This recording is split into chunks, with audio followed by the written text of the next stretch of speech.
Alright, so I'm going to talk about how to hip thrust. I have the bar on my hips, but first I'm going to show you with just body weight. You're going to want to use a bench or a box. I like to put it up against something like a wall just to make sure it doesn't slide away from me as I push off. Just safer that way. But using a bench, whatever you use, you want the edge of it to be like right underneath your shoulder blades. That's the ideal spot for it. Alright, so that way you're leaning against it, but you can still retract and protract your shoulder blades freely. Alright? Then, the foot placement can get a little tricky. It takes some playing around. It feels awkward at first if you've never done these before. Some people like a narrower, more neutral stance with the feet. Some people, like myself, like wider. I like wider and toes out. You're just going to, again, play around with where you put your feet, just where you feel it best, where you feel it in the glutes, which is really what we're trying to target with this one. So again, I feel it better with a little bit wider stance, my toes slightly out, but some people like it better with their feet closer together, and both are totally fine. Just what you want to make sure of is that when you are at the top of the movement, you have about a 90-degree angle at the knees, all right? That's important because if you have your feet out too far, you're gonna feel more hamstring. And again, that's not bad, but that's not what we're trying to target. We're trying to target the glutes.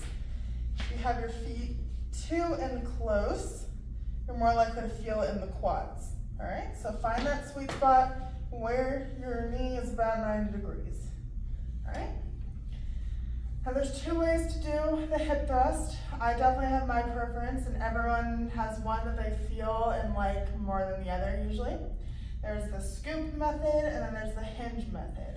So the hinge method, and you look at me, you look at my torso, in my head, they're gonna stay rigid, they're gonna stay together the whole time.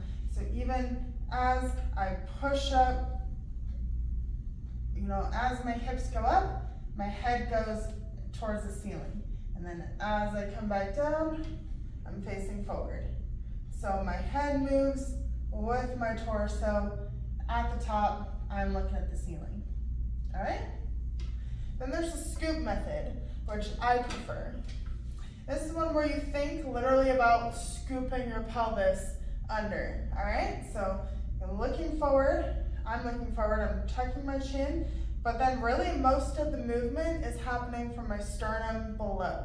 So I'm looking forward and I stay looking forward as I scoop my hips under me, and I'm still looking forward when they're at the top, all right? And then I bend, you can see everything bending from the sternum below, and then again, scooping my pelvis under, fully contracting my glutes to still make that straight line from the knees to the shoulders.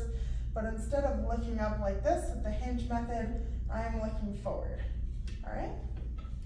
You're gonna wanna get really good at body weight, get really, really good at figuring out where to put your feet so that it's comfortable for you and you feel it best, you feel it in the glutes. And then you can start to add weight. And that's where the good stuff happens. That's where the gains come in. So you're gonna wanna get good at doing it with a barbell. You're gonna want a bar pad, otherwise it is going to get very uncomfortable sitting on your hips. This long metal stick sitting on your hips is not all that fun. But again, make sure you're lined up with the edge of the bench or box, whatever you're using, right on your shoulder blades.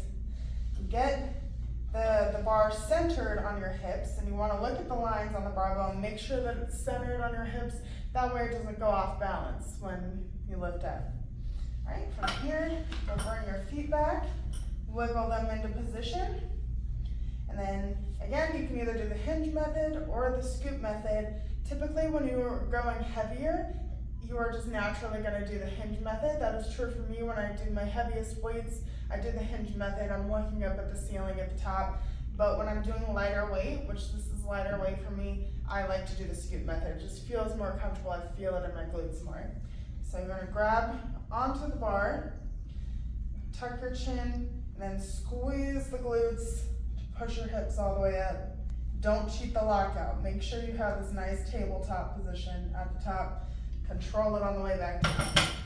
All the way down to the floor, and again, squeeze the glutes, push the hips up high, lock it out, control it on the way back down.